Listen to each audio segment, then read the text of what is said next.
सुन करके आप शायद सोचें कि इतना बड़ा प्रयागराज में रहने वाला साधु, ऐसा महानुभाव इतना सामान्य प्रश्न करे कि राम कौन है। आओ, गोस्वामी तुलसीदास जी जो श्रेष्ठ दो संतों का मिलन कराते हैं, भरद्वाज और याज्ञवल्क्य, मुनि भरद्वाज के आश्रम में तीर्थराज प्रयाग में इन दो महापुरुषों का मिलन और फिर संवाद मुनि भरद्वाज के आश्रम में, और उस शांति में फिर कथा। याज्ञवल्क्य महाराज को विराजमान किया, चरण प्रक्षालन किया, पूजा करी। मुनि भरद्वाज ने निज सौभाग्य की प्रशंसा करी।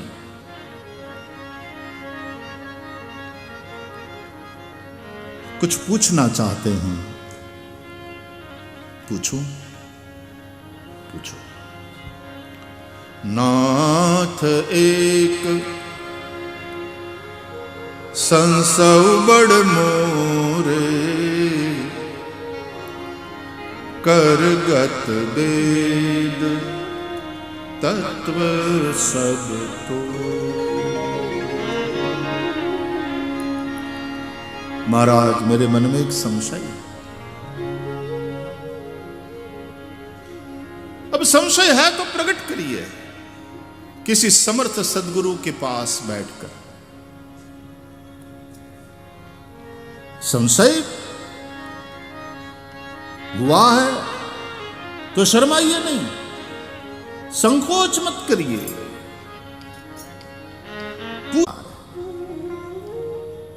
करगत वेद तत्व सब तोरे, और आप उस तत्व को जानने वाले तत्वज्ञ है। तत्व क्या है? भागवत की दृष्टि से देखे तो जो अभी श्लोक हमने उद्धृत किया था, वदन्ति तत्त्वविदस्तत्त्वम् यज् ज्ञानम अद्वयम ब्रह्मेति परमात्मेति भगवान इति शब्द्यते। तत्व यानी परब्रह्म परमात्मा, अथवा तो कृष्ण भक्तों के लिए तत्व यानी बोले कृष्णात् परम किमपि तत्वमहं न जाने, कृष्ण के अतिरिक्त और कोई तत्व हम जानते नहीं। और रामायण के अनुसार वशिष्ठ जी ने जब चारों भैया का नामकरण संस्कार किया तो उपसंहार में कि भाई इसका नाम राम, कौशल्यानंदन, ये भरत, कैकेयी नंदन, ये लक्ष्मण, शत्रुघ्न, सुमित्रानंदन, और नामकरण का उपसंहार करते हुए वशिष्ठ जी कहते हैं, धरे वो नाम गुर हृदय विचारी, वेद तत्व नृप तव सुत चारि। राजन, तुम्हारे ये चारों पुत्र वेद तत्व है।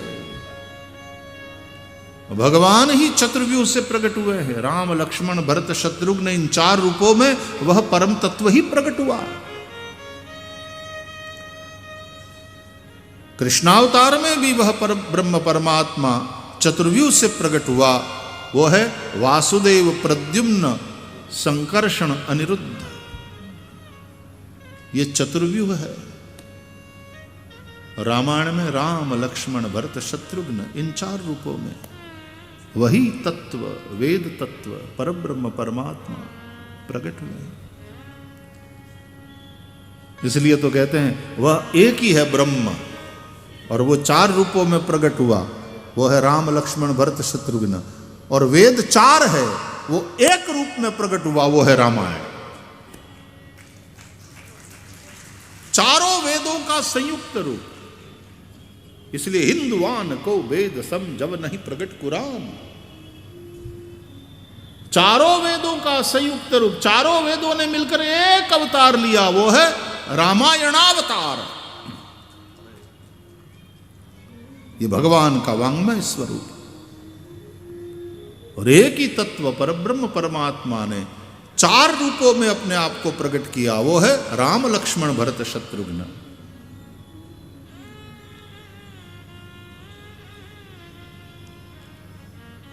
मुनि भरद्वाज कहते हैं याज्ञवल्क्य ऋषि से, महाराज आप वेद के तत्व को जानते हैं।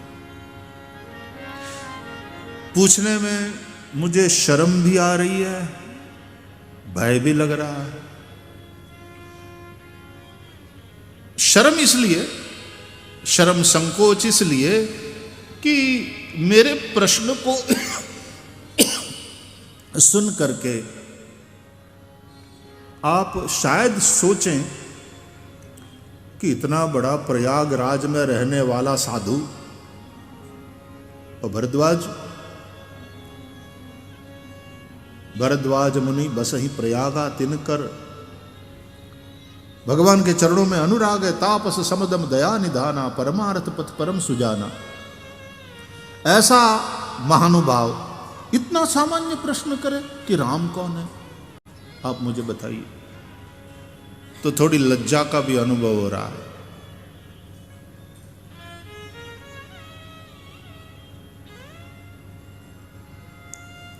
भय भी लग रहा है इसलिए कि मेरे प्रश्न को सुनकर कहीं आप ये न सोचे कि मैंने परीक्षा करने के लिए पूछा। नहीं भगवान, नहीं।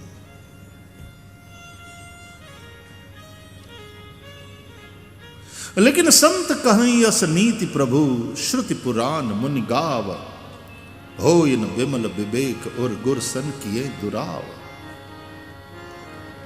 संत महानुभाव कहते हैं, श्रुति पुराण मुनि भी कहते हैं कि यदि सदगुरु से पर्दा किया, अंतर किया, एक दुराव रखा, तो भीतर विवेक का उदय नहीं होगा। वैद्य के पास जाना और रोग को छुपाना क्या मतलब है? खुल करके कह देना चाहिए। इसलिए महाराज मैं अपने मोह को प्रकट करता हूं। मुस्कुराते रहे। मुनि भरद्वाज के विनय को, विवेक को, उसकी चतुरता को, उसकी सरलता को, उसकी सहजता को देखकर मुस्कुराते रहे। How sweet. लेकिन उस मुस्कुराहट में एक सम्मति का भी भाव था। अरे पूछो, निसंकोच पूछो। तो कहा कि महाराज देखिए महाराज, राम नाम का अमित प्रभाव है। संत पुराण उपनिषद सब बतलाते हैं। भगवान शिव राम के नाम का सतत जप करते हैं और शिव तो अविनाशी है। मरने वाले के मुख में राम नाम आ जाए तो जासु नाम मरत मुख आवा, तो अधमऊ मुक्ति होई श्रुति गावा। शिव का मरने वाले हैं, वो तो मृत्युंजय है। तो कोई मौत के भय से जपते हैं, ये वाली बात भी नहीं। संतत जपत शंभु अविनाशी, और वो जपते हैं तो बिना कोई सोचे समझे नहीं जपते। शिव भगवान ज्ञान गुण राशि, ज्ञानी है, ज्ञान गुण के राशि। वो जो करते हैं तो सोच समझ करके करते हैं। और चारों प्रकार के जीव जब आते हैं काशी में, और काशी में उनका शरीर शांत होता है, तो भगवान शिव इसी तारक मंत्र का उसके कान में उपदेश करके उन्हें मुक्ति का दान कर देते हैं।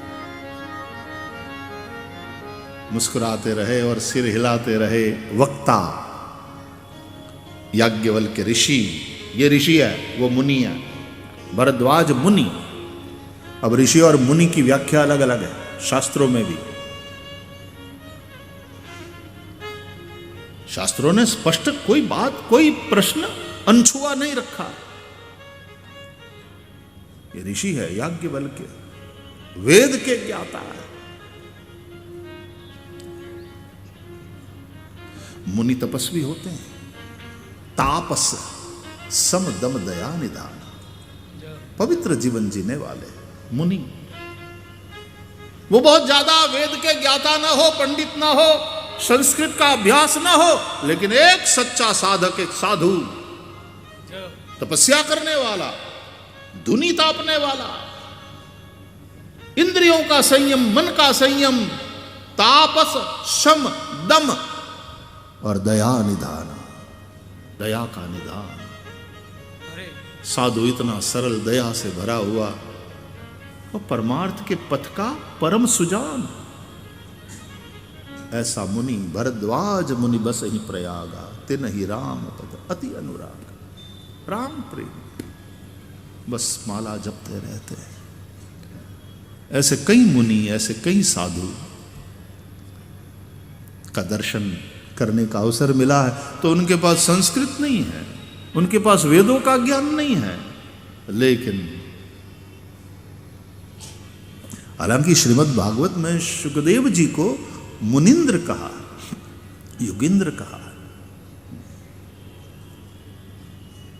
वहां मौन और मननशील, शांत, निर्वैर, एकांत निवास करने वाले, एकांत परिवार।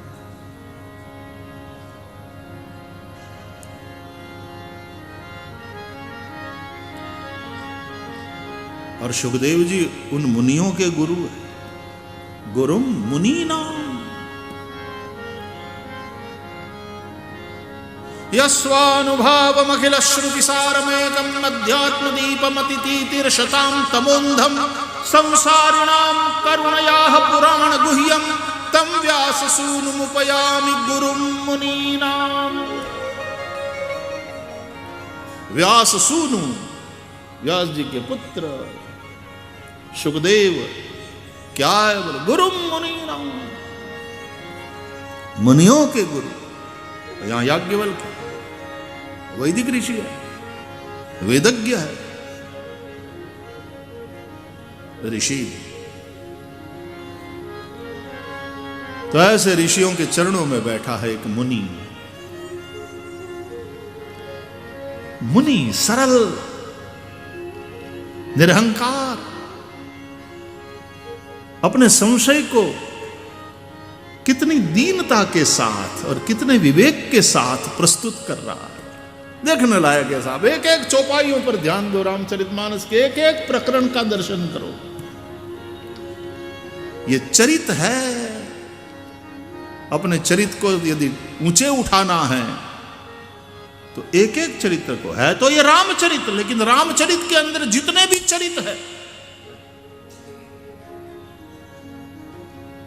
शिव चरित है, सती का चरित्र है,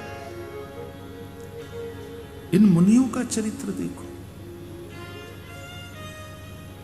काकभुषुंडी का चरित्र देखो।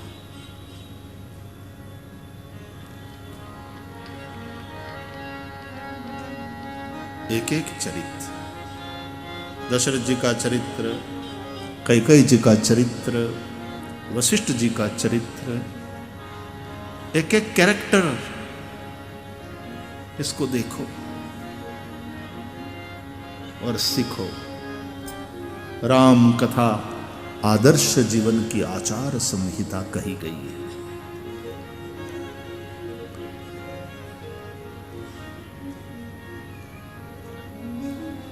मुनि भरद्वाज कहते हैं कि भगवान, आपके श्रीमुख से भी मैंने अनेकों बार राम नाम की महिमा के विषय में सुना।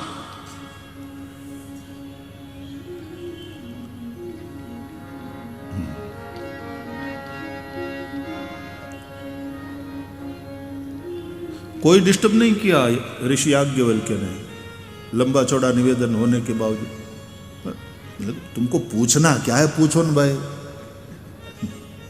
पूछना क्या चाहते हो? अरे कहना क्या चाहते हो? ना वक्ता में धैर्य होना चाहिए। धीरः विरक्तो वैष्णवो विप्रो वेद शास्त्र विशुद्धिकृत दृष्टांत कुशलः धीरः। हाँ, वक्ता कार्योति निस्पृह, बोलने भाई जट, ऐसा नहीं।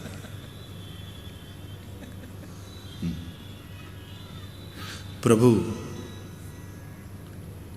वो राम कौन है? राम कवन प्रभु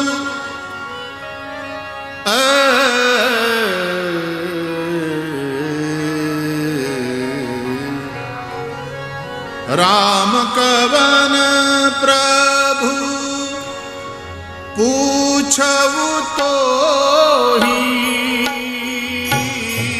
राम कवन प्रभु पूछऊ तो ही कहिय बुझाई कृपा निधि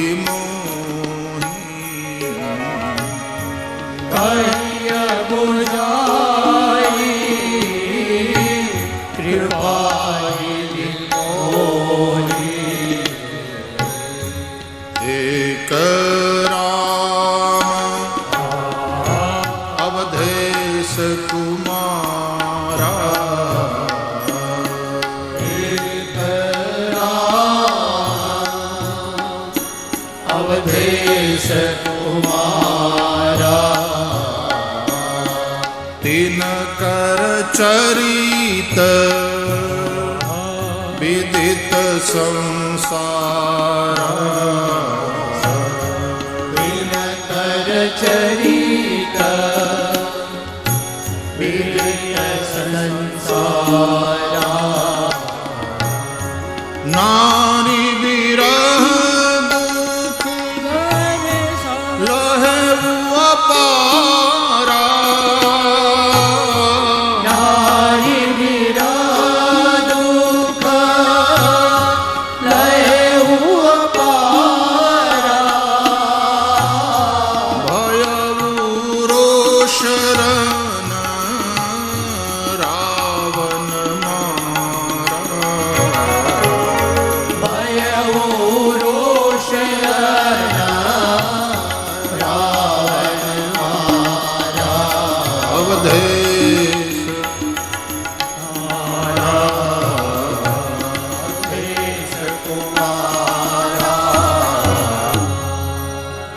राम, मैं जानता हूं एक राम अवधेश कुमार, अयोध्या के राजा दशरथ के पुत्र, और उनका नाम, उनका चरित्र संसार में सबको पता है।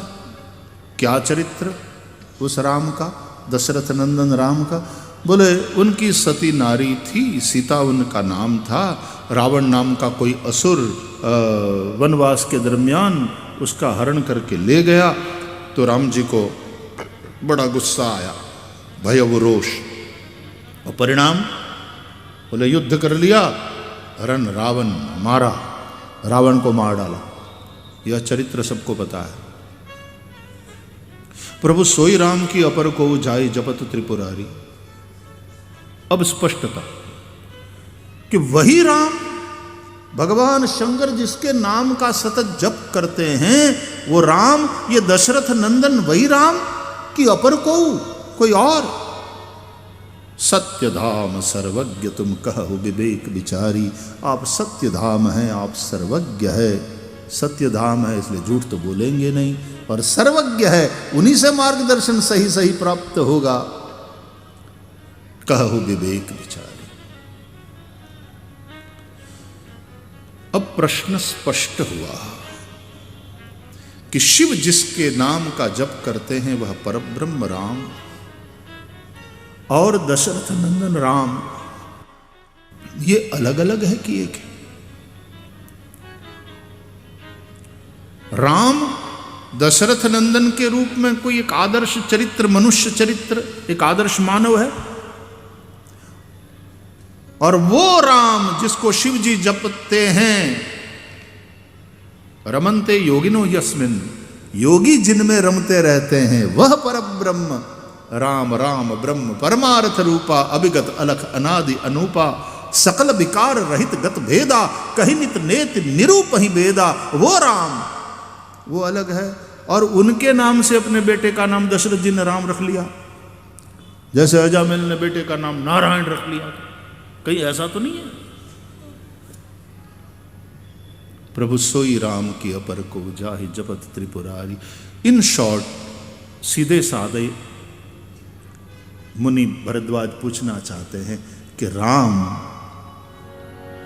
राजकुमार है, दशरथ नंदन, और एक आदर्श मनुष्य है, कि राम परात्पर ब्रह्म है। वास्तव में रामचरितमानस में ये 3 संवाद मुख्य है, भरद्वाज याज्ञवल्क्य का, भवानी और शंकर का, गरुड़ और वसुंडी का। और इन तीनों संवाद का प्रारंभ इसी एक प्रश्न से हो रहा है कि राम कौन है, यानी ब्रह्म है कि एक आदर्श मनुष्य। और गोस्वामी तुलसीदास जी ने जिस प्रकार से तीनों संवाद को प्रस्तुत किया है, उसमें श्री राम को परात्पर ब्रह्म के रूप में निरूपित किया है। राम ब्रह्म है। महर्षि वाल्मीकि और गोस्वामी तुलसीदास जी के, याद रहे महर्षि वाल्मीकि भी राम ब्रह्म है ये तो कहते हैं, लेकिन दबी आवाज में। उनको तो राम का जो मनुज वाली लीला है, वो चरित्र आगे करके मनुष्यों को जीवन जीने का आदर्श बतलाना।